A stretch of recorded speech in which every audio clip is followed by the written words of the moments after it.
Yo, Lloyd Ruhl, aka MegaBlitzz. In today's video, podcast actually, I got to be a special guest on a podcast in celebration of Pokemon Day. Geeks of Glenwood. And I'll make sure to put that podcast and other social media links in the description below. So if you guys want to check them out, you'll absolutely be able to. And huge shout out to Professor Ken for allowing me to be on the podcast. It was tons of fun and I truly had a blast. Alrighty guys, let's jump right into it.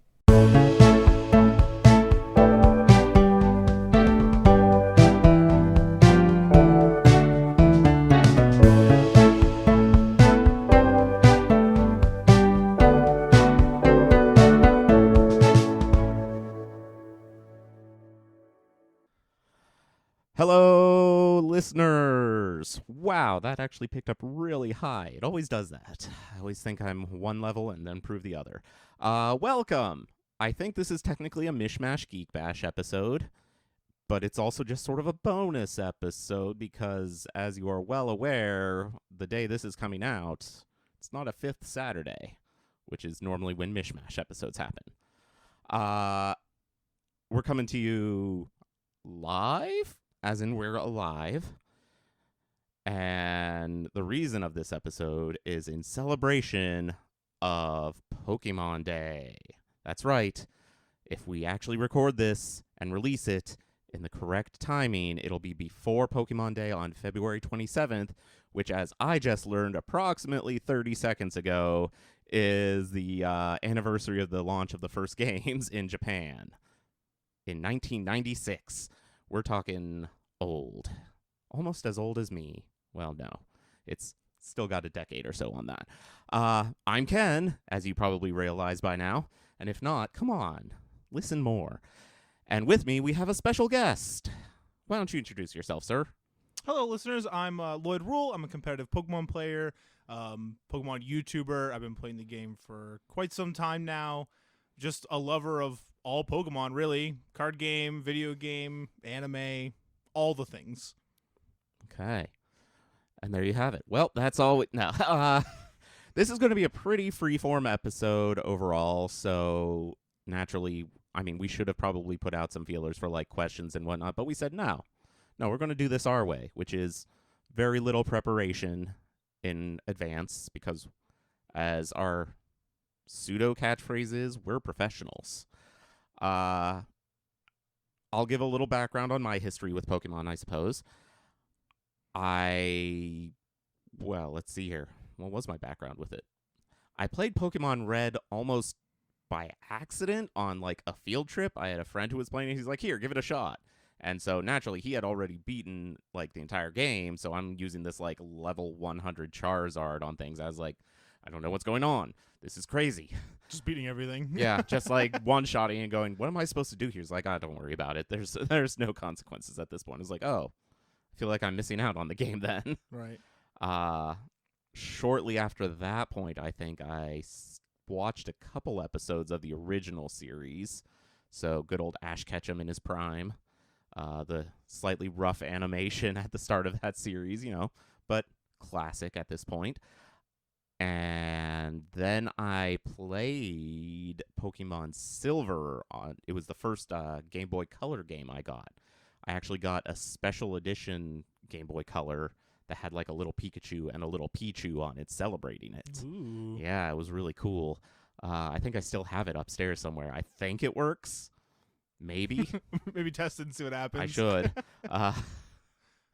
And from there, it just sort of continued. I played the card game. It probably would have been, let's see here. I want to say the Team Rocket set had just come out at that time when I first started getting into the card game. So it was still easy to get some of the older sets at that point. And they were everywhere because it was the craze at that time. And they were definitely not $5 a pack at that time. Those were simpler times. Simpler times. Yes. Easier times for the wallet. Exactly. or not so much. There were like 20 collectible card games at that time, so Okay, maybe not so much then, especially if you dabble in each one. yeah, that was sort of the danger. But this was, some of you may not be aware, Wizards of the Coast held the original card licensing for this game. That's right. So when it first came over, the same people who brought you Magic were bringing you Pokemon. It was a little wild, and I stuck with it through a few of the sets up until, what was the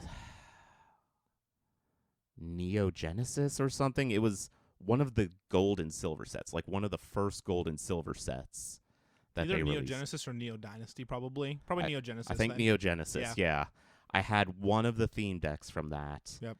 And then I sort of fell out of it because I was really heavy into the Star Wars card game. And I want to say it was around the time that I was really getting into like the Star Wars RPG and such. And fast forward almost 20 years later, and Sword and Shield came out. And that was the next time I actually touched Pokemon cards. So, small gap. You give it a break. You give it a break. Yeah, I was like, let's see if this really sticks around all that long. Right. I will say I kept up better slightly, only slightly, with the video games in between then and now. I played Gold and Silver. I skipped Ruby and Sapphire. Was there another? Diamond and Pearl I also missed. Okay. I did get the Platinum version of that, though. Okay, so you got like the sort game after the game. Yeah. And then I did X and Y, Sun and Moon.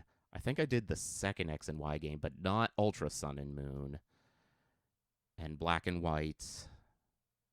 Or maybe Black and White was the one I did the second one of. It was weird because they did those, like, there were a couple of them that they did a sequel game to. Oh, yeah. They did, because like there's Soul Silver and Heart Gold, which well, are, like, those remakes. were like remakes. Yeah. And then you have like Black 1 and then Black 2. Yeah. White 1, White 2. And things Ultra like that. Sun and Ultra Moon as well, Sun and Moon. Maybe And X those and were, Y they're was like just X and Y. continuations of like, they weren't like continuations of a story. They were like a story within a story. Like it was like, Yeah. okay, this story, finish this, but there was also this happened that you missed. Let's finish that. And that's Yeah, kind of it what was- the games, from what I remember them being anyway. It's been a long time since I've also played them. Like, I have them upstairs, and I'm like, I should look back at them and see what exactly I was doing in these games. Oh yeah, mine are definitely hanging out in like a closet somewhere, or my parents' attic, or my attic somewhere. They're somewhere. I don't know where, but they're there. But I actually missed out on the re-releases of the older games, which I'm kind of kicking myself for because to this day, Ruby and Sapphire is the only part of the series I have not played. Really? Yeah. So when they did Omega Ruby and Alpha Sapphire? Sapphire, Yeah. I missed out on it. And I was like, well, that was silly of me. So funny enough, that was actually my first game. Was Pokemon Ruby, okay. like the Game Boy version. That was the first game I ever got. Nice. Growing up, my parents had a rule where if you would like excessively like bully or pick on one of your siblings, you could go take one of their toys. So I poked and prodded and pried at my older brother so he could do something so I could go take that game. So he got caught like picking on me in some extent, and then I went in and stole his Ruby game, and that was how I got my very first Pokemon game. That's how it got. That's how I got. That's how I started caring and liking about Pokemon, because both of my older brothers got them for Christmas. Okay. And I was like super jealous because I wanted one. I told my parents, I was like, I want that game. I want a Pokemon game. They're like, well, you don't know if you like it or not. I was like, but I do. I watch the show all the time. They're like, well, you don't know if you like the game. And I'm like, but if you don't buy it, then how do I know? So I was, 10-year-old me, 9-year-old me was like, I need to get my hands on this game. And that was the only thing I could think of. Nice. Yeah. Yeah, and then with the Switch, they sort of did away with the idea of the Game Boy versions of them, which kind of made me a little sad, but at the same point in time, the Switch is a pseudo handheld. It's weird. It's like, it's comfortable if you're sitting on a couch, but like trying to like lay in bed and play it was impossible. No, You couldn't do it. It's not great for that, but it gave us the two newest sequences in the game. It gave us Sword and Shield and oh wow, Scarlet and Violet. There we go. Wow. I was like, I'm going through all these names in my head, and it's like, wait, that, yeah. So it's been a journey for the games. Yeah. Like I said, I definitely stuck with the games more than I did with the cards. The anime, I definitely missed huge chunks of in the course of my history. I got through the original, got through part of Johto, Okay. which they may have renamed since I watched it. Pokemon possibly. Johto. It was just like Yeah. Johto. It's like Johto Journeys, I think. Yeah. Pokemon like Johto Journeys or something of that nature. I got through, I think Orange Island was technically its own little sub-series as well. Yeah. It was like after 1 and then before 2. So it was Yeah. like after the original Indigo League.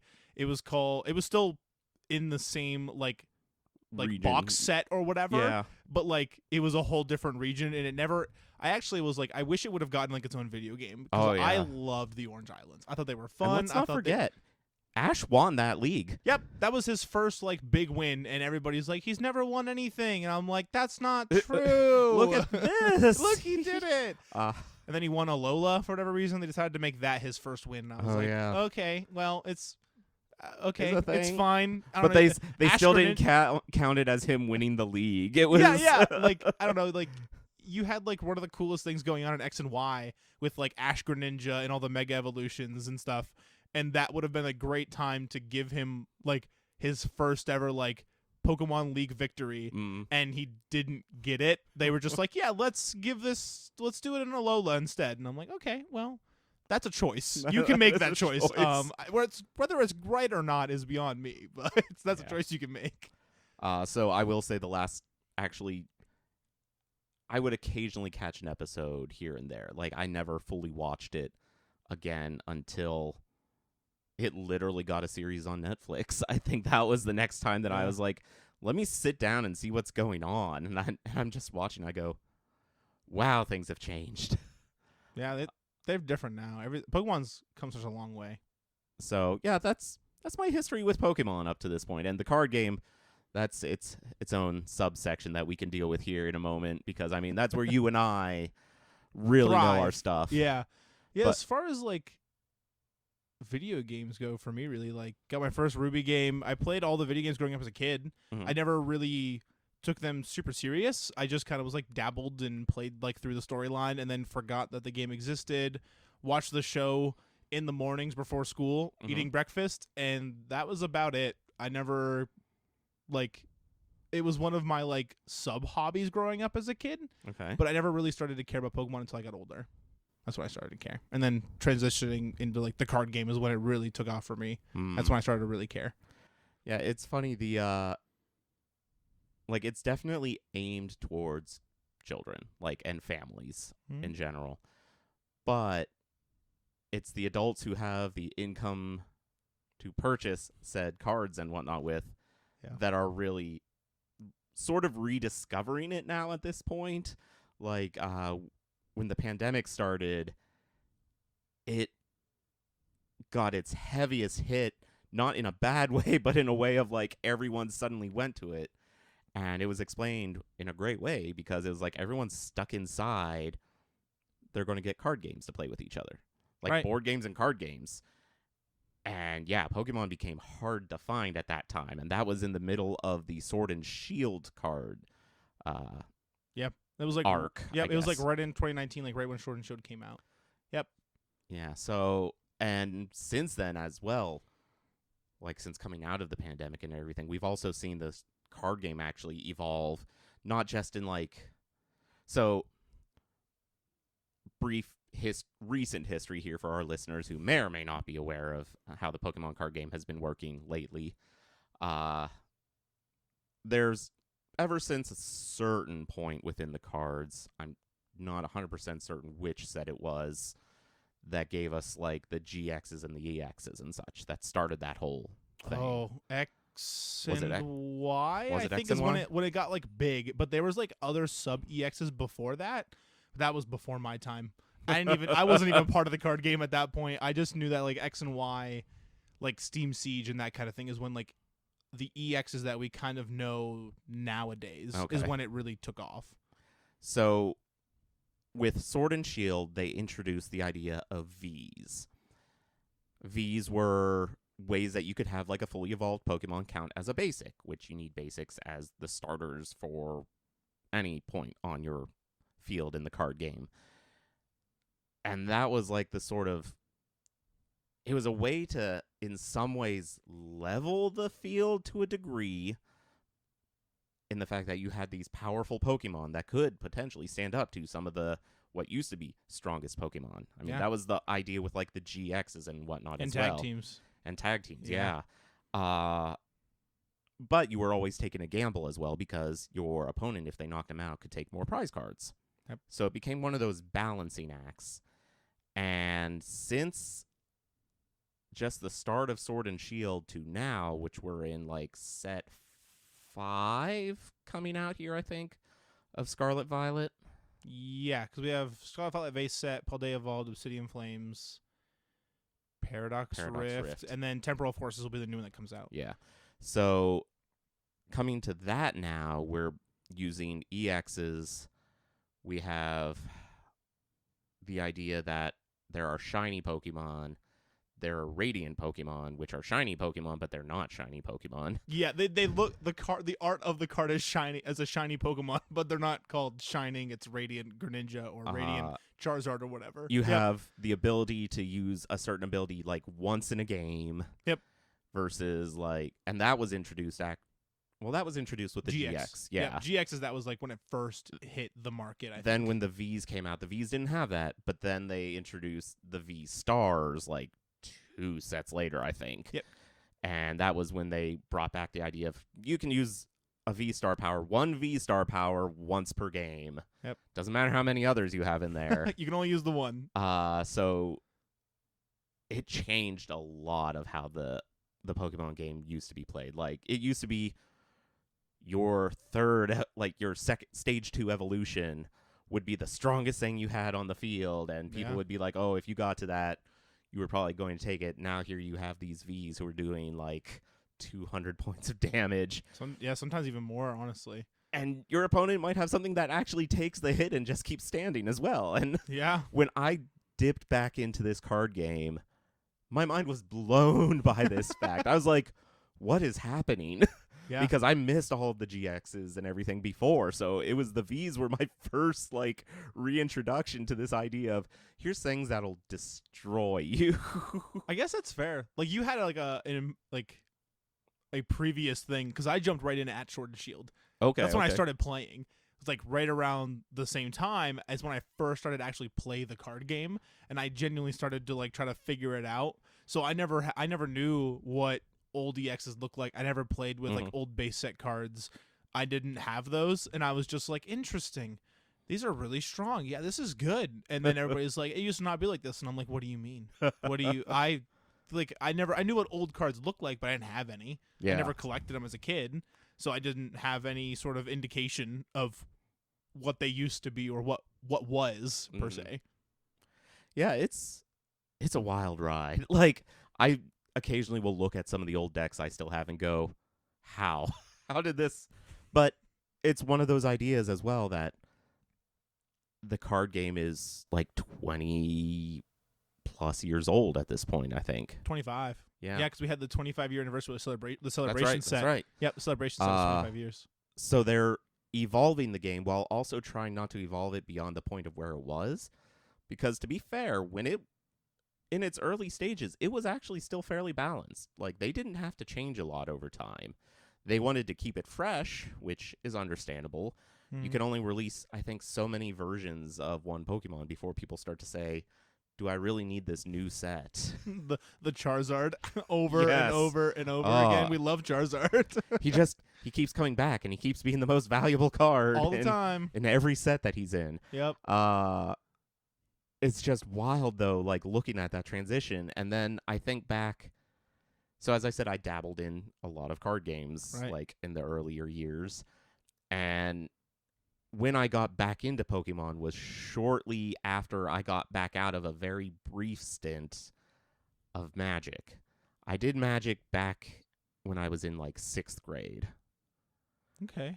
And very short time at that point. But it was during probably one of the highest points in that game at that moment during Urza's Saga and Yep. Urza's Legacy. Like, these were the sets that really, I think, just changed how people were doing tournaments and whatnot. From when I did play Magic, because I also used to play Magic a lot. I actually played Magic competitively before I transitioned to Pokemon. And that was, from what a lot of people tell me, like, that block was when the competitive scene really, like, transitioned and had a hard move to something different. So you definitely have that right. So I got out of that. I got back into it like a couple years back when I was just like, you know what? I haven't seen Magic cards in forever. I was like, let's see what they're doing. That game has, for the most part, stayed the same as well. There's a lot more text on there. Yeah. Planeswalkers are now a thing, whereas during the time that I originally played it, they were giant promotional cards that you just said, look at this cool thing. Look at this big thing I'm going to put on my wall. Now it's, I have a Planeswalker in my deck, and here's what they can do. And I'm like reading the card. I go, I honestly can't fathom what this is trying to tell me right now. That's crazy. And the comparison, though, that I love here is the fact that Pokemon will still release, sort of, at this point. It's definitely changed again, but they'll release their theme decks with each core set and with a couple of the bigger expansions. Not quite how they did it with Wizards. Wizards definitely had a certain like formula to how they did it. Yeah. But even nowadays, there's usually like, I want to say somewhere between 2 and 4 theme decks to a core set of Pokemon. Yeah, that's right. Yeah. Like 2 to 4 usually, and then sometimes they'll introduce like a sub one every once in a while, but not very often. They sometimes do special ones for like, oh, this was what someone won like the World Tournament with. Yep. Here's basically a reprint of their deck. Magic kind of got away from that here. Yeah. They did like competitive challenger decks for a while. It was meant to be like out of the box, ready to play at your local standard like competitive tournament. And then they decided that it wasn't for them, it was losing the money or what have you, and transitioned away from it. And then that was actually when I started playing, was in that like block of like Amonkhet and stuff. Played competitively for like 5-6-ish years, and then just kind of fell out of love with the game and fell in love with the Pokemon trading card game and playing that competitively. And then bought my first theme deck and took it to the locals. Yep. Which I think you were actually in that same tournament as well for my first one, and I didn't take a single KO on any of my opponent's Pokemon. And I was like, okay, this game's really hard, because I was only playing the online version against like AI. And I was like, I'm so good. I was like, I know how this game works, because that's what I expected. That's all I knew. I didn't know anything different. Yeah. So going in and playing the online version and then getting a theme deck, going to the locals, and getting absolutely curb stomped, I was like, oh, I wasn't ready. I was not ready. I bought the theme deck. We were using the same theme deck. The Rillaboom one? Yeah, that was it. The only win I ever took in a Pokemon tournament was my first match using, it was either Skiploom or... Was it the Whimsicott? Whimsicott, yeah. So you flipped a coin, and if it was heads, you shuffled their active Pokemon back into their deck. My opponent didn't have a bench. So you win because I won because of that. And it was just like, okay. And then I got destroyed every other round. So it was just like, well, this is something. I had no idea how you could like just chain together the trainer cards. Yeah. It was never in my mind from like when I played it as a kid.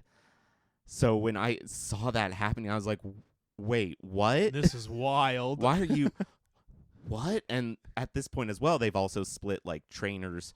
They have the items and technically like Pokemon tools now. Right. Separate from like supporters. Yeah. Whereas before they were all trainers.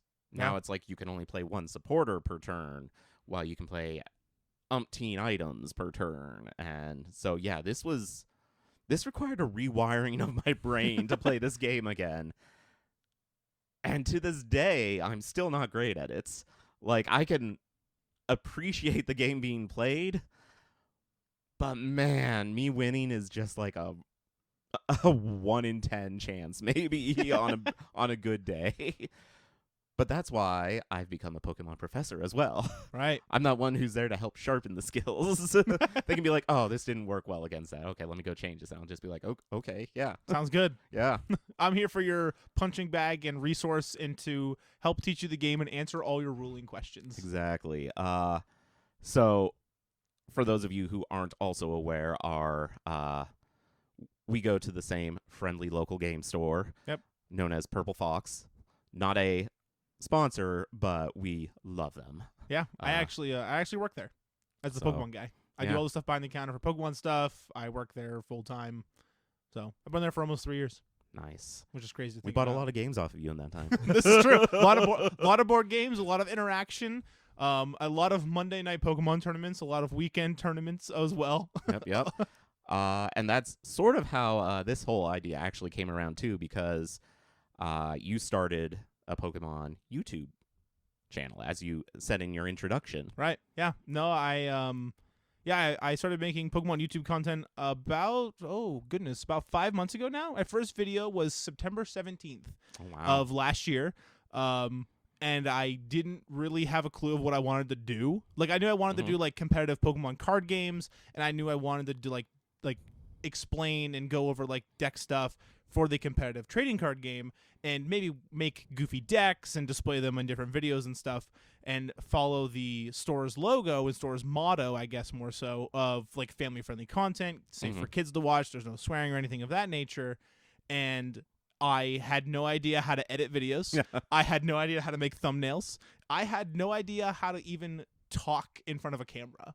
It was all like really new. So my first video was very trial and error. And my girlfriend Palace actually had to teach me how to do all that stuff. She had to teach me how to edit a video. She had to teach me how to make a thumbnail. And it was very tough at first. But yeah, now I've been doing it for about 5 months. It's a blast. I have tons of fun doing it. I really do. You release once a week or more? Three times a week. 3 times a week. Yep. Okay. I release on my channel MegaBlitzz with 2 Z's. It's Sunday, Wednesday, and Friday. Those are the days I release actual long-form videos, and then I've been dabbling in shorts and uploading those as well. Okay. So. Guys should definitely check it out. We will make sure to have a link on our Facebook page and possibly on the website. I'm thinking here because I don't want to make promises for things that Sonia may or may not be able to accomplish. Yeah. I always do this, and then she'll be like, "What did you say I have to do now?" I'll be like, "Sorry, sorry, forgot about it." But yeah, we'll also try to probably have something on Instagram in relations to that. Yeah. But so you're doing your channel. Yep. And I remember, but I'm going to ask for the sake of storytelling. What triggered your idea to really dive deep into that idea of like the YouTube channel, and like more recently you're really starting to get a little bit more into the competitive side of it? What helped inspire that? Yeah, so like I said, I played the card game around the same time Ken had started, and I really just transitioned out of competitive Magic into Pokemon. And the way that it kind of just fell, I started watching other YouTubers, actually. And I started watching, a guy named Andrew Mahone and another guy named, like, Little Dark Fury and stuff. And all of them made, like, YouTube videos for Pokemon. I was like, man, that looks really fun. And I actually used to stream on Twitch first and would do things on there. And it didn't quite click for me. I ended up wanting to transition to YouTube. It's always been, like, a long dream of mine to be a YouTuber and to, like, produce that kind of content and just have fun with it. And then as far as competitive-wise goes for playing the actual card game, I've had a dream to get an invite to Worlds, to go to Pokemon Worlds and compete with the best of the best, and to show that I can play the game too. And that's kind of where that all started. I've been playing competitively now for probably about a year now, I would say. Don't have a lot of crazy wins under my belt, but I got some couple local small things, and we're dabbling. I'm going to my first regional in May, actually, which will be pretty fun. Cool. I remember you came back from, was it the Pittsburgh one? Yeah. And you came back fired up from that, because like if you want to get fired up about a game, you need to go to like one of these regional events, because you are seeing everyone there to compete. Yeah. This is like everyone bringing their A game to this game. Yeah. And it's it's just something. It is. Like, so when I had went to Pittsburgh, I originally wanted to go to compete, and it just didn't quite work out in the cards that way. And just I wasn't able to register as quickly because the Pokemon competitive scene had blew up. It like completely doubled their numbers from previous years, and everybody wanted to try it. And I unfortunately couldn't get a spot in actually competing. So I was like, I want to still go. I already took the day off work. I'm gonna go as a spectator. So my girlfriend and I head down actually, and we're heading to Pittsburgh. And I'm like, man, I'm so pumped to see what this is like. I'm walking around, looking at vendors, buying some cards, and I'm walking around and I'm seeing all these like really, really good players that I've watched on different, streams, because like the Pokemon company will stream all of their competitive TCG video game and even Pokemon Go tournaments too. They'll stream all that stuff. So all these big name players, Tord Reklev, Regan Retzlaff, Azul Garcia Grego, Andrew Mahone, all these people, I'm like, I know that guy. I've watched him. Like I've played his deck list before, and just like seeing them in the actual flesh was crazy. And I was like, I can be that, and I know I can. And I came back and I was like, I am ready. Like I want to put in the time. I want to put in the work, and this is something I want to achieve. I want to compete, and I want to play. I want to go to these regionals. I want to go to Worlds, and that I came back ready. Even just talking about it, I can feel myself just like amping back up again. Like, I'm like, I'm ready to go.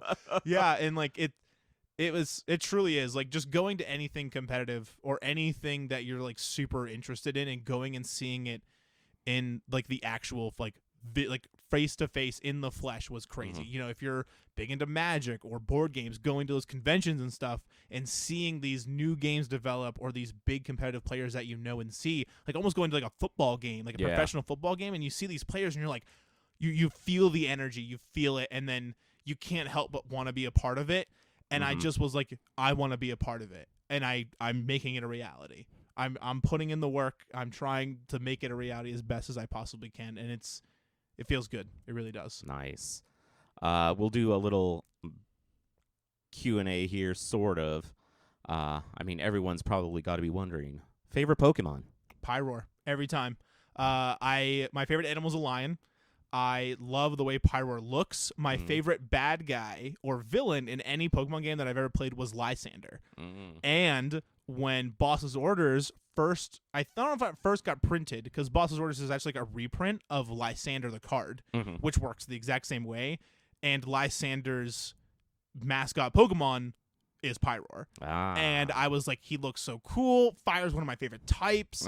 And just also being a huge fan of The Lion King, like that's my favorite movie. Okay. Everybody's like, oh, it looks like Mufasa. Mufasa's my favorite character. So I instantly fell in love with Pyroar. And when I was playing X and Y the first time, I actually like ran into Leo, its first evolution, and I was like, look at this cute little guy. I need it. And then it evolved into a Pyroar, and I was like, perfect. Everything I needed right now is happening, and it just, yeah. So that was my favorite Pokemon. Very cool.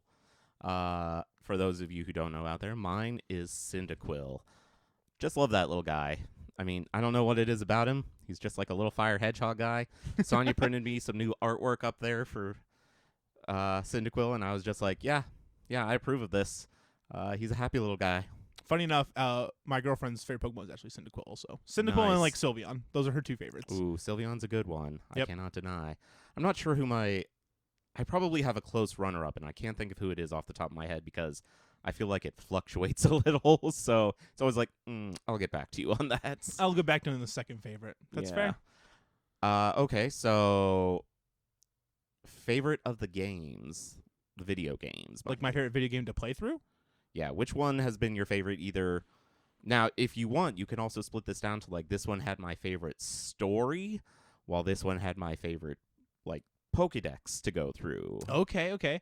If we're looking for favorite story, I would probably say X and Y. Okay. Just the whole story of the mega evolutions in the stones and trying to like learn all about that while actually trying to figure out all of like the villain arc that is going on at the same time. It was tons of fun, and it really the games weren't hard to play through, which I actually kind of appreciated because it allowed me to focus more on the storytelling of it and going around and collecting. And one of my big things that I wanted to do in that game was collect all of the Mega Evolution like stones to evolve each of the Pokemon. That was my goal. I didn't care to complete the Pokedex. I was like, I want to collect everything that can Mega Evolve. That's my goal.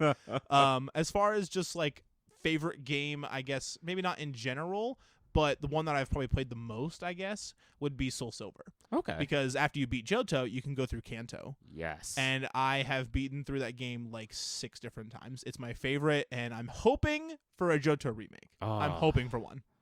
That or, like, they did the 151 set. I would love to see the Johto version of that set in the cards. Like, I will say I loved, like, I first played through the regular Silver on the color. And, yeah, I loved it. And I wish the other games would have given you the chance to go back to, like, previous regions. Oh, yeah. I feel like that was something that they just sort of missed out on bringing back because it was such a great thing. And Soul Silver actually was the first Pokemon game that let you have a Pokemon walk behind you. Like Soul Silver, and I think maybe all, like, I think Gold or Crystal may have. So, Pokemon, Yellow. Oh yeah, the Pikachu. You had the Pikachu who walked behind you. But yeah, I never had that game. I always forget it exists. Yeah, it was that first thing where they were like, "Hey, here's red and blue, and oh look, yellow," because Pikachu was suddenly taking off due to the anime. Yeah, and so they're like, "Here's one all about Pikachu, and he'll walk behind you just like in the show," and you're like, "Oh, yes, this is perfect. This is everything I wanted." Okay, those are some good picks. Yeah. Man. You know, it's been so long since I played like Black and White. I need to go back and replay some of the old ones. I really do, because there were a lot of fun. Like the Mega Evolution one was a blast. Yeah. X and Y was a good time. It was. Although and if I remember correctly, this was Sun and Moon because I loved my little wrestler kitty. Incineroar? Yep. He was there's just something so ridiculous about him. I just wanted to see him do more wrestling moves in it, like just full on pull off something outrageously stupid. I picked Poplio. I picked Primarina. I just thought Primarina was like super cute, and I was just like, it's like a majestic mermaid. Who I love it. I'm in, and it can make like little bubbles out of its little nose, and I was like, yes, this is cute. So that was my choice. Man, the favorite side stuff, though, I'm not sure who I would give that to, actually, at this point, because the newer games, unfortunately, and I need to, like, actually get the DLC, like, the expansions for them, which that's almost a mini rant for me to go off on at this point. You and I both. Because they have completely new Pokédexes, really, in the new ones. So I can appreciate that. I can understand that. I mean, there's obviously crossover with past games. They bring some of them to the new regions and give them, like, region variants on them. But I think going back again to, like, Gold and Silver, you had the Johto Pokédex and the Kanto Pokédex together. Yeah. I don't know what was did Ruby and Sapphire have like a super huge Pokédex that involved all of them, or I think because like at the end after you beat the game you get like a national Pokédex. Okay. And you were able to like see different Pokemon, I'm pretty sure, and then try to complete the entire like national dex, being, you know, if it's like Ruby and Sapphire back, so it'd be like those 3 gens. Okay. But I think they stopped that in Black and White, because Black and White was the first Pokemon game that like had a whole new like Pokedex entirely, because like Pikachu wasn't even in Black and White. You couldn't get Pikachu in the game. That was like the first game where everyone's like, oh, you're telling me I don't have to deal with like all the other Pokemon that I've been seeing for the last 4 generations? That's insane. That is true. Yeah. Like, I love the idea of just having... There's over 1,000 Pokemon now. Yep. And I love the idea of being able to catch that, like, number. Not sure how you would do it at this point, because that would be a ridiculous undertaking. But it would be cool, and I would love to see that in the game. But that's going to require DLC at this point. And yeah, again, Avoiding the mini rant. avoiding the mini rant that would go down the path of. I do appreciate them though, expanding upon some things like. Oh yeah. You can agree that they expand on something that's really cool, but you can disagree of how they approach it and how they do it. And that's kind of where I'm at too. That is the best way to look at it. Yep. Because like when the last set came out of Paradox Rift in the cards, and I'm seeing the stuff from the DLC area that I'm just like, wait, what's this future and what's this past thing that we're talking about? Oh, I haven't hit that part yet. Oh. Because the card game will release all the Pokemon in the cards, and if you're not caught up with how it works in the video game or what they even mean, you're like, oh, I didn't know that was a thing yet. It's like, I should prepare myself for running into these now. Yep. Yeah. So, yeah, it's... Man. Pokemon's a journey. Like, I mean, it's corny to say that, but when you get into the Pokemon fandom, it really is like an evolving journey for you. Yeah. And like in any capacity too, really, whether you play Pokemon Go or you play the video game, right? Like every journey is also different, which I appreciate that for. Yeah. Being like a competitive TCG player, I dabble in the video games. I play through the storyline and then I never touch it again. I don't even have Pokemon Go on my phone. I don't touch Pokemon Go. Started it on a previous phone and I don't remember my login information, so just got put on the back burner. Yeah, pretty much. I was like, maybe I should get back into that one day. But at this point, everything around me would be so like hyper leveled up that I'd just be like, I can't go and do a raid or anything, guys. You're so behind. Yeah, I'm a level like 5 Squirtle over here, and they'll be like, ooh, yeah, no. That's rough. You got about 100 hours of grinding. Get to it. Yep, but you can definitely fall behind and things like that. But I remember someone talking about like the competitive Go side. I was like, the what? Oh yeah, it's actually a treat. I didn't know it was a thing, and then I was like, I'm gonna watch this because I want to understand. And you know how like when you do an attack, you have to like slide your finger up and down depending on where those like orbs are coming from, whatever side. These competitive players don't miss. They don't miss a single one, and I'm like, that's gnarly. And like you can see them like looking off in a different direction while they're doing it and still not miss one. And I'm like, oh, you have that like just like on memory. Oh geez. Like you just remember it. And I'm like, well, that's great for you. That's crazy. Yeah. Oh wow. I'm gonna have to look into that at some point. I'm curious. I want to see that in action. It's just cool to watch. It's cool to watch. I don't play it. I probably never will play it, but I can appreciate how cool it looks and how how the competitive players will go at it and how they get their teams and how they like strategize different things and stuff. It's cool to watch. Very cool.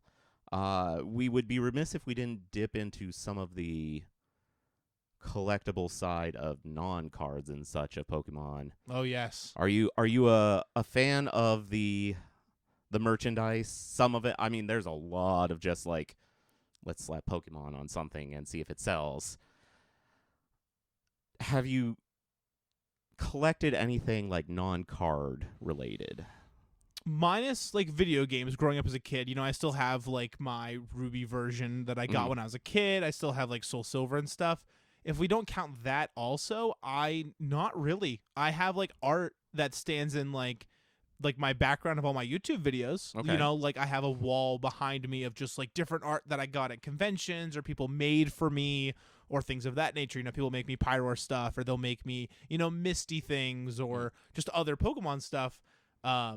But not really. I have like assorted keychains and stuff of Pokemon that kind of go in my book bag, but I wouldn't say that I collect them. Okay. So I would say if anything, maybe art.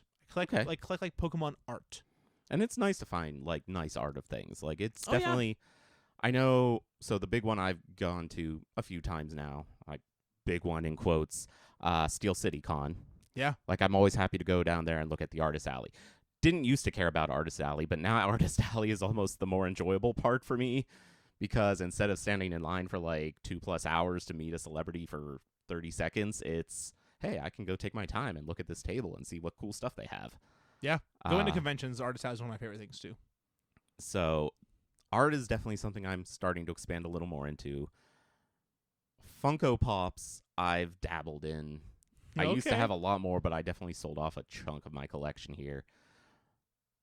But the Pokemon Funko Pops, I need to find a Cyndaquil. As soon as I find the Cyndaquil, I'm done with those. I think it exists. I think so too. That's the problem, because I never paid enough attention to like the whole like cross spectrum of Funko Pop to really pay attention to when things were coming out. Under certain things, there might be like a big announcement for like, oh, this little like grouping for this show, and I'd be like, yes, I need that one. No, I want it. But Pokemon, for some odd reason, was always in the background until probably the past half year or so. I finally started actually looking at them and going, well, what ones do they have out? And I may have picked up, I want to say like 2, maybe 3 of them at this point. But yeah, it's another case as well of, I think, the popular characters constantly getting reprinted.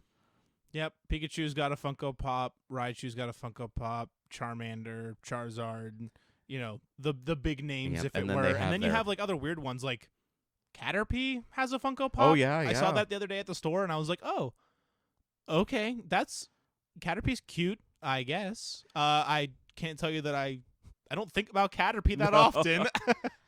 It's interesting because, I mean, there's also all of the variants on them. Like, they'll be like, okay, here's their holiday version. And you're like, great.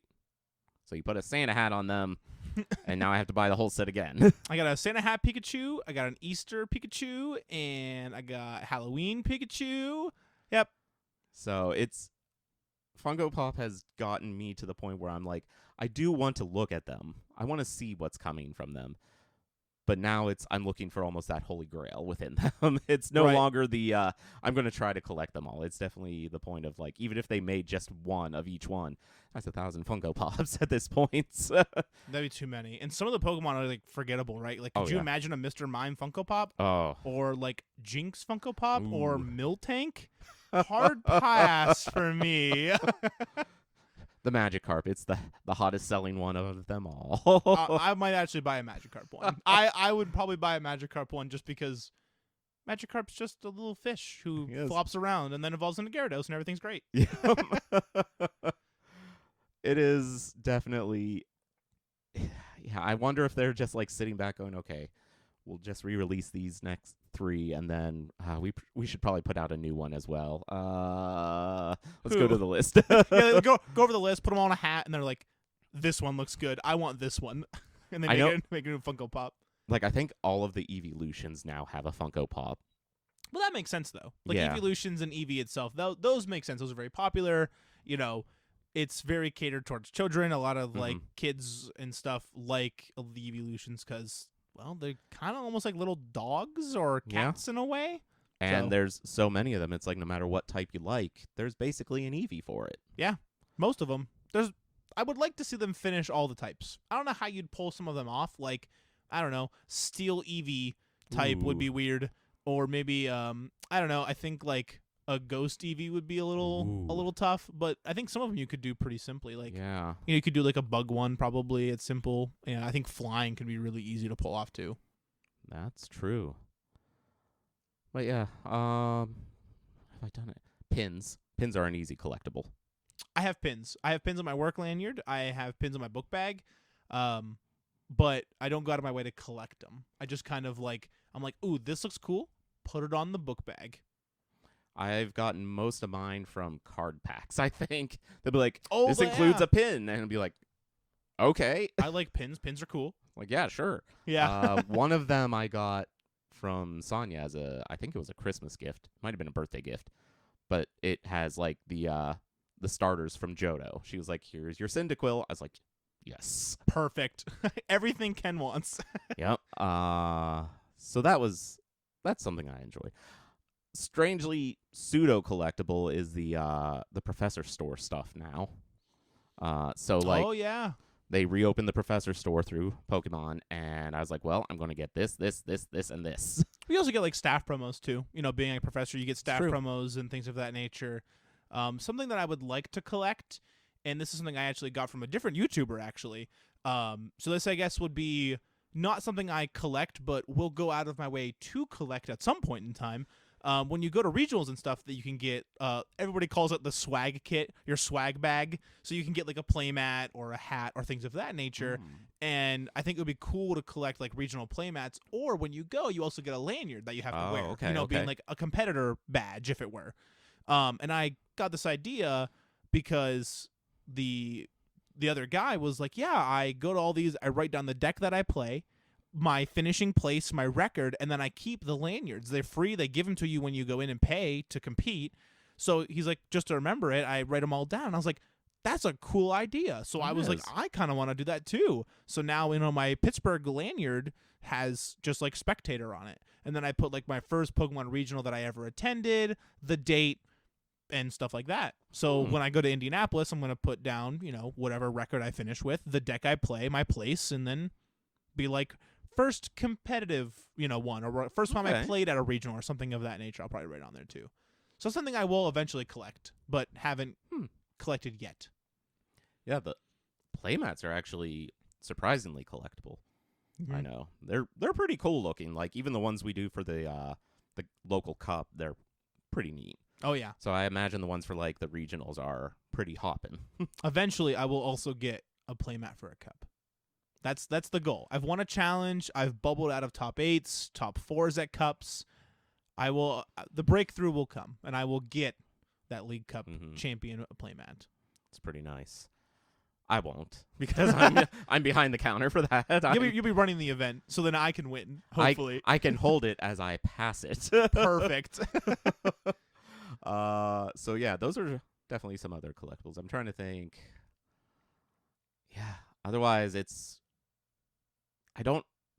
well, maybe not surprisingly, I don't do too much in the collectible side, I think, aside from the cards. The cards are the collectible, really. So funny enough, I actually don't like, I collect the cards inherently, but I don't go out of my way to collect them. See, that's the same for me. I don't go for that complete set. Yep. Because it's, in some cases, you're just hunting down a single card trying to buy it. And at that point, I'm just like, no, that's not worth it. Too much time, too much effort, probably too much money towards it as well. Yeah, like I don't go out of my way to buy the special arts or anything of that nature, but being a competitive player, I like to have different decks to play. Be able to build this deck or be able to play a different deck at a different event or whatever the meta looks like or whatever my prediction feels like for local metas or competitive bigger metas like regionals and stuff. I inherently end up getting cool cards, and I'm just like, well, neat, but I didn't go out of my way to like actually get it. I just kind of opened it in a pack randomly from winning or something or getting a pack for playing, and I ended up opening it, and I was like, well, this is cool. Okay. It's gonna sit in my binder until I put it in a deck to play with it, and that's it. Ooh, this brings me to a question then. What's your favorite full art card or alt art? That's a tough one. I feel like default choice will have to go to the full art Pyroar that looks like he's in Lion King. Okay. Because he's like on he kind of looks like he's on Pride Rock and he's laying there and it looks like a big jungle and it like just like the scene in Lion King. That's what it looks like. So I feel like default that card, I have it in like a little case that sits on my desk. Nice. But as far as like cards that like a different alt art, I would probably say would have to go to anything that has like the ocean theme. Like the Minion alt art or like the Wug Trio alt art cards. Like I don't know what it is. I just like the art of the Pokemon that are in water. Okay. Like the ocean and all like the ocean like life and the plants and stuff down there. I think those look incredible on a Pokemon card, and I'm just like a huge sucker for them. So if I ever open one, I'm like, this is mine. So like I have the Starmie V alt art where they're laying like in the ocean and Misty's in the picture, and I'm like, this is cool. Like, this is awesome. So I just keep it. It's not competitive playable at all, but I keep it because I'm like, this looks cool. I would have never gone on my way to bought it, but I opened it. So it kind of just exists. So those would probably be like those two. Nice. I recently, I think it's out of the like sort of like half set there, Paldean Fates. I got I think it's the Palmy, illustration rare, so it's got the two like different colored ones, like basically just sleeping side by side. Oh, under the little cave. Yeah, they're so cute. It's an adorable one, and like I opened it, I was like, and the more I looked at it, I was like, no, I'm keeping this. I was like, I never cared about Palmy before, but this warms the heart. You're like, I need this. I want it. There's been a few others over time that I always thought that I was going to hang on to, and then finally I'd just be like, nah, I don't need this. But the ones that there are two specifically at this point, I think, that I have not let go, and it's all an homage to Sonya, because they have Sonya on the card. Oh, yeah. I forgot about that. And it's spelled the same way, Yeah. isn't it? Yeah. So there is the full art Sonya card, which I don't remember where it is currently. I need to find it. We won't tell Sonya. It's okay. It's probably actually on my dresser, if anything. And then it was the Bolton V that has Sonya In the background. Yep. And I was just like, That was like the Yep. trainer gallery cards. so I was like, these two are permanent additions to the collection. Like, there have been others that I was like, oh, I'll never get rid of these, and then I do, because I'm just like, what am I going to do with these? Right. Because honestly, I don't do nearly as like a competitive deck building as I probably should at this point. Like, if I get good value cards, I look at them and I go, well, this is like 6 packs, or I can trade this back I in. can get this towards like a huge board game. Right. And that's just how my brain is wired right now. Yeah, you're anymore. more on the professor side. You wanna see everyone else play and help them play. That's pretty much it. And Like, you get more fun out of it that way. it is, and I like to put the cards out there so people can like find them themselves and be like, I need that card for my deck, or I need it for my collection. It's like, well, great, use it then. Yeah. It's like, I'm clearly not. I did that with like an Eternatus V or V Max, whatever there was a gold version of it, like the Oh yeah. and someone needed it for a deck. I was like, take it. I was like, it's just literally sitting in my binder. I don't care for it. Yeah, I don't need it. Yeah. I was like, I don't even like the looks of this card. Just take it. And they're like, it blew their mind a little bit. And I was just like, I'm fine with this. It's very little about the value for me in my collection. It's always about like what looks great. Yeah, mine is more of just like competitive play. Is the card competitive playable? Am I going to use this card in a competitive deck at an event? You know, a cup or a challenge or testing at locals, you know, the casual events for the cups and challenges and for the regional events and stuff. That's kind of more how I do mine. Okay. Now, speaking of testing for the larger ones, we've got a switch out coming out here, a rotation. Is it affecting your deck too much? Well, one of your decks, we'll say. So I've been playing Lost Zontina pretty consistently, and it will. I think this rotation, just in general, will affect a lot of decks. We're losing Battle VIP Pass, one of the most broken cards to ever be in the competitive card game. You search your deck for 2 basic Pokemon, put them on your bench, can only be used during your first turn. That card is able to help you set up almost entirely on your first turn and help you evolve quickly, you know, get things set up, and you're able to grab any basic Pokemon, not even like just a casual 70 HP Charmander or something. You're able to grab Vs or basic EXs with it as well, and we also lose Path to the Peak. Ooh. And that's going to be tough. Path to the Peak is one of those cards where it really can just win you a game. You know, shutting off abilities from your Pokemon's EXs and their Vs or anything that has a rule box. You know, even Radiant Pokemon technically have a rule box. So That's being true. able to shut off those abilities is really helpful, and that hurts my deck a lot. So I'm actually testing all kinds of different decks at the moment. I just got, actually before doing this, I was proxying up Charizard EX. Oh, okay. Because Charizard is not impacted by the rotation very much. They lose Battle VIP Pass, but we get Buddy Poffin, which lets you search your deck for 270 HP or less Pokemon and then put them onto your bench, but you can use it at any point during the game. Okay. And that helps Charizard EX immensely. You're able to get all your Charmanders and your Pidgeys and stuff down for your deck, and it's one of those like, I think this deck will be the best deck in format after rotation. Right now, I would probably say that Lost Zontina is probably the best deck in format. But yeah, a lot of decks, mine included, are definitely going to get impacted by this rotation. We're losing a lot of good cards, good Riddens, Mew VMAX, and all of the Fusion Strike garbage. I cannot wait for that to be gone. Oh man, there are a few people out there that we know who play Mew, and they're just like, no, don't say that. Yep. And I will every time look at them and go, no. It needs to leave. It needs to go. Now, it is interesting that like Path to the Peak and Battle VIP Pass are dropping out. Do you think we'll see a reprint of them anytime soon?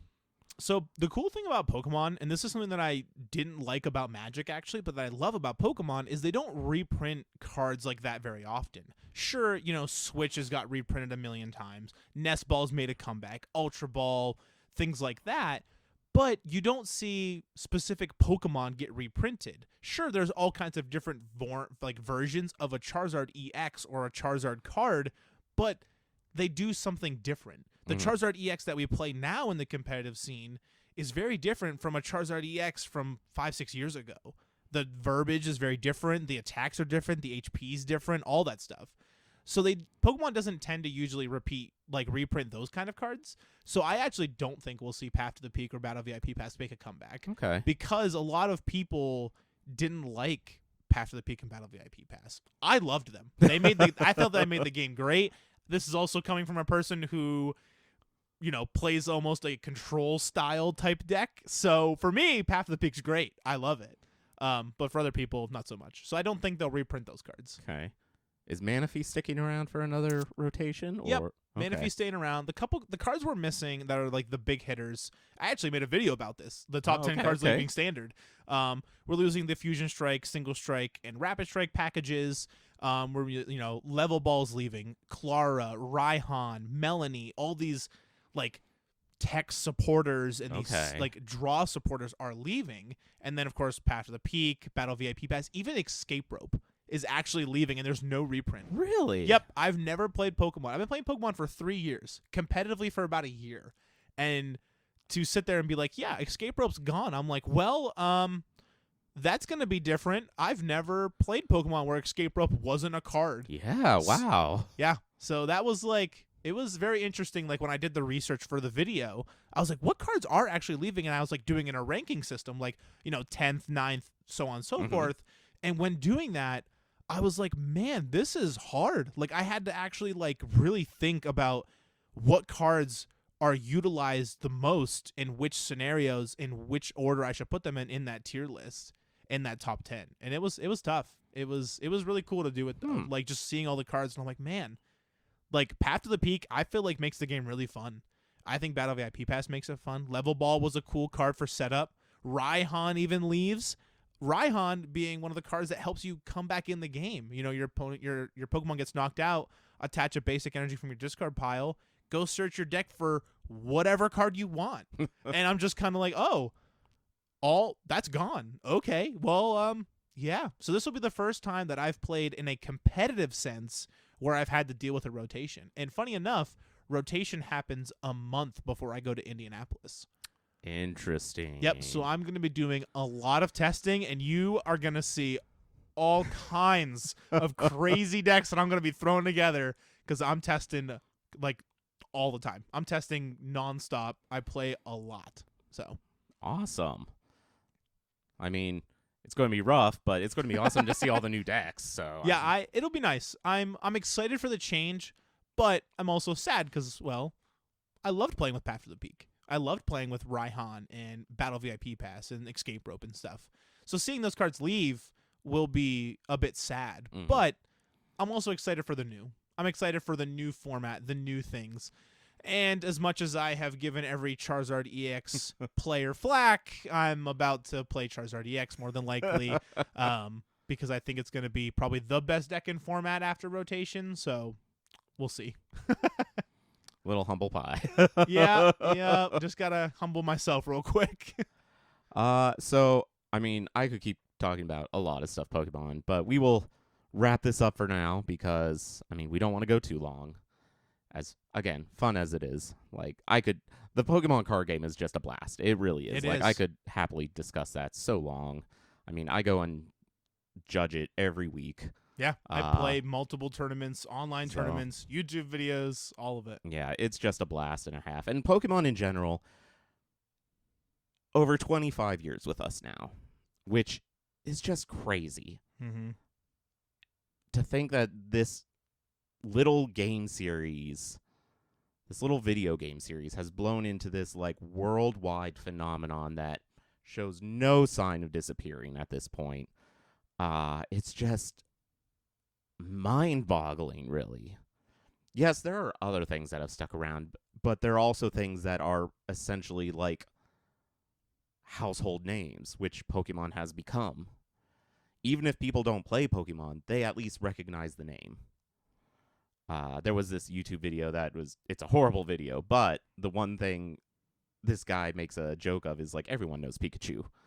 I was like, yeah, it's true. Everyone does know Pikachu, actually. Everybody knows Pikachu. And it's just crazy. And it's become such a part of my life now, like since I became a judge for the Pokemon card game, which has also like opened my eye to like different levels of the card game that I wouldn't have even looked at just being a player. Like I now look at things to a small degree on the like the store's side of things, because I'll be like, okay, I have to schedule this so our store can have these events set and make sure that they can then get the product to run these events. Like, be it the bigger cups and challenges, or be it the pre-releases. Because if you don't report your, like, monthly attendance, your pre-release, like, availability is going to drop significantly. So instead of getting maybe, like, 30 to 40 pre-release kits, you might get 10. Yeah. You get and a significantly less number. It'll be a big bummer at that point. If you don't, remember to schedule them, you might fall out of the ability to run like some of the bigger events. And those bigger events bring in a lot of customers. And so it's kind of like, okay, well, I also have to make sure at this point I keep a very friendly, welcoming demeanor as well. Because you don't want to be one of those judges that everyone hates and says, I'm not going to that store because that guy's going to be just a jerk about it. So it's like, I mean, good sportsmanship and whatnot is always something to keep in mind. But also keep it on the mind of, like, now it's like everything I do can also reflect on the store. Yeah. It's like I have to be very mindful of that. Because, first off, I love Purple Fox. The fact that I get to help out by, like, doing Pokemon at Purple Fox, amazing. Like, words can't even describe it. Like, I love going down there every week. There are some weeks where I might be dragging from work, but as soon as I get in there, it's like, all right, let's do Pokemon this. time. It's like, I gotta get the energy up, because there are kids there who, like, just love to come up to us and talk to us about, like, oh, this is what I did. And it's like, all right, that's awesome. Yeah, I have people all the time be like, "What? Look at this deck. You know, Lloyd, check out my deck. What do you think?" And it's a good feeling. I agree. Is. And yeah, it's just wild to think that, 7 years ago at this point, it was just this new Japanese, like, handheld game that really started this whole explosion of stuff. And yeah, it's a little mind-boggling. Like, I'll reflect on this for a little bit today as I then get prepared to play another game of some variety. Because, hey, you can't stop. That's right. If they ever made a Pokemon board game, like, I mean, there are board games, but they're, like, theming on other games, like the Right. Pokemon version of Monopoly and whatnot. Like Labyrinth. Yeah, but if they did, like, a Pokemon, like, minis-based, almost zombicide style, probably, like, Monster Hunter or something, I would be doomed, because I'd be like, I need this game so bad. let me just do a direct deposit into your guys' bank account, and Yeah, I would probably even buy that board game. because I'd be like, I gotta try it. They'd be like, it's terrible. I'd be like, I don't care. Give me a copy of that game. I would like it, please. Thank Be you. like, okay, we're doing an expansion for it. I'm gonna need that. Be like, you said you hated it. I don't care. Give me that expansion. I love it. Because yeah, it's just such a strong part of my life now, and clearly yours. I mean, Yeah, playing competitively, traveling to different stores, going to regionals, YouTube stuff. My work, my actual job is Pokemon, like, all the time. Working at Purple Fox Games and managing all the Pokemon stuff behind the counter and stuff. Pokemon's become a really big part of my life, and probably will be for the foreseeable future. Yep. Not gonna lie, one day I think I would love to go judge at one of those regionals or, apple pie in the sky moment worlds. I don't see that happening, but maybe you judge the first. Maybe your first time judging World will be the first time I get to compete. there we go. And we just travel together. There. It's perfect. They'll be like, oh, these guys are in the same town. Let's get them both. Just get them both. Grab them both. Grab them up. That would be cool. Like, I think that would be the next big milestone for me as well. They'd probably make me buy my own ticket, though, and that would be the kicker. I'd be like, Pokemon, I love you. Maybe not so much. Pokemon, I love you, but I don't love you that much. Sorry. Yeah. Like, just don't buy packs. It's like, look, you can't have both ways. you can't win both times. It's just not how it works. But yeah, so I'm looking forward to seeing how it just continues to be the juggernaut in the world that it is. I agree. I really do. It'll be cool. Let's see how many more spin-offs we can get, like Arceus, the video game no one expected and was suddenly there. They're actually planning on making a second one, I think. Are they? Like a different. They're planning on doing it with like black and white or something from what I had heard, and I was like, oh, we'll see. But everyone's gonna learn about it on the 27th because that's when Pokemon is releasing all their plans. So I mean, I'm looking forward to it. I'll have to make sure to sit down for that, like, replay on YouTube, because odds are good I'll be working when they actually show it. Yeah. And work kind of frowns on me saying, hey, hang on, guys, I gotta live stream this. If only. Yeah, I think I work that day. I'm almost certain I work that day. I'm trying to remember my schedule, and it's like, so, as I've now rambled on a little bit longer, which this is how we wrap up our episodes. I'm in for it. I'm in for it. We start to say goodbye, and then we just go another 10 minutes That's or so. that's my outros. That's my outros. But I want to thank you for joining us here. I want to tell all of our listeners, make sure to check out his YouTube station. Again, we will post links. And we'll try to make sure he gets a copy of this as well, so you guys can also check it out on his station. Yeah. Make sure you check out our Facebook page, Geeks of Glenwood Podcast. Check out our website, geeksofglenwoodpodcast.com. And check out our Instagram, Geeks of Glenwood. No podcast, just Geeks of Glenwood. We will make sure we post links to your station on all of those. Yeah. It's just YouTube MegaBlitzz with 2 Z's. I have a Twitter. It's MegaBlitzz with 2 Z's also. 03 after that. And yeah, I mean, I'll try to be uploading this podcast as well to the channel so they can also listen to it there too. And yeah, so I think that about does it for us on this day of looking forward to Pokemon Day, because it's not actually Pokemon Day. We could pretend it was, but it's a little late for that now. Every day's Pokemon Day if you make it Pokemon Day. This is true. Let me go get some Pokemon cereal. They make it. They do. They I do. know. I think I got a box of it once, actually. It was... it wasn't anything bad or good. It was just sort of, It was cereal. Yeah. It was fine. Pretty much. Heck yeah. I accepted it. I was like, this is what it is. I think there were some Pikachu marshmallows. So I was like, all right. I'm in. This is cool. This is cool. Yeah. But we hope you enjoyed this. Maybe it inspires you to look at Pokemon in your own life. If you didn't enjoy it, that's okay. Pokemon's not for everyone. Pokemon's not for everybody. And thank you for having me, too. This has been great. It's been a good time. We've enjoyed having you here. Well, thank you. And tune in next time for our next random special episode. We have a few of these lined up this year. I can't remember what the next one is off the top of my head. It's got to do with something. Probably in March. Maybe.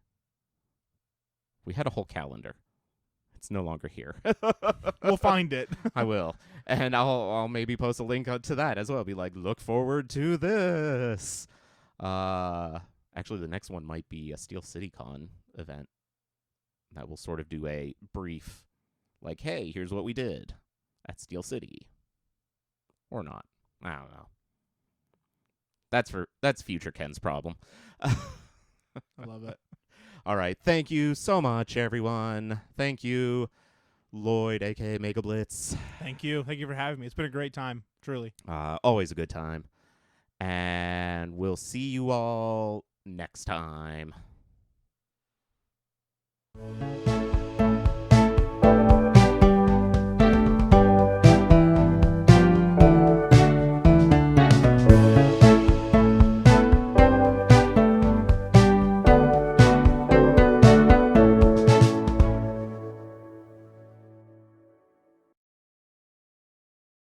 Alrighty, guys, that's going to do it for today's video podcast. I don't really know, but that's going to do it for us here today. If you guys enjoy this kind of content, don't forget to leave a like, smash the subscribe button. I really would appreciate it. And make sure to check out Geeks of Glenwood. It's going to be in the description below, so definitely check that out. Alrighty, guys, I'll see you in the next one. Peace!